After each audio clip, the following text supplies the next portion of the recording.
There is a Facebook group dedicated to investigating Neal Falls. There is a Facebook group dedicated to investigating Neal Falls. Neal Falls had multiple addresses.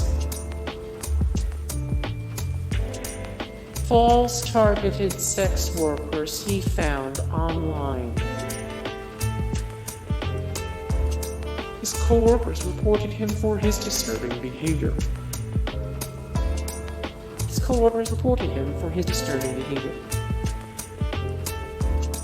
Authorities connected Falls to 10 different murders. Police found a serial killer's toolkit in Falls's trunk.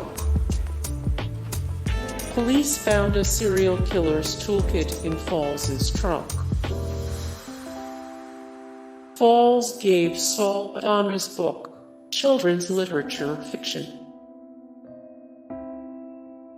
Heather fought back and managed to grab Falls' gun.